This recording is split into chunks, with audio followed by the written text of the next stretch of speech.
राजू और उसके दोस्तों की बहादुरी।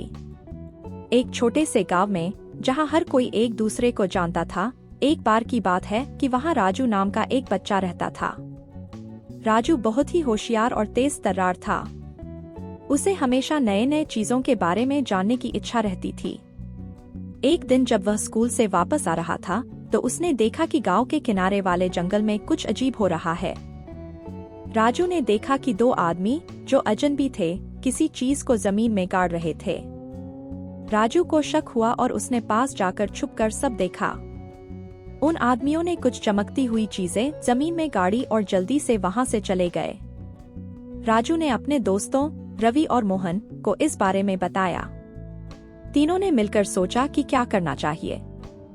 रवि ने सुझाव दिया कि यह बात वे अपने माता पिता को बताएं, लेकिन मोहन ने कहा कि पहले हमें खुद ही देखना चाहिए कि वहां क्या है। अगली सुबह तीनों बच्चे फिर से उसी जगह गए और जमीन को खोदना शुरू किया। कुछ देर बाद उन्हें एक बक्सा मिला जिसमें सोने की चमकती हुई चीजें और गहने थे। तीनों बच्चे हैरान रह गए। मोहन ने तुरंत कहा कि हमें ये चीजें अपने पास रख लेनी चाहिए, लेकिन राजू ने कहा, नहीं, यह चोरी का माल हो सकता है। हमें इसे पुलिस के पास ले जाना चाहिए।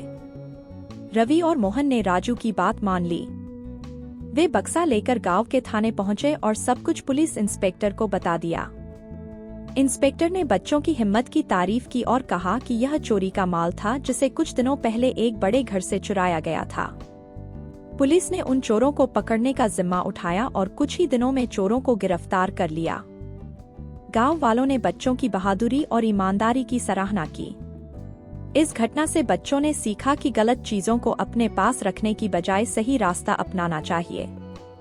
और गांव वालों ने भी यह सीखा कि बच्चों की समझदारी और ईमानदारी से कितना बड़ा फर्क आ सकता है।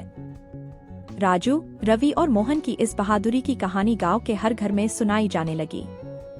बच्चों ने अपने माता पिता और गांव वालों से भी वादा किया कि वे हमेशा सच्चाई और ईमानदारी का पालन करेंगे।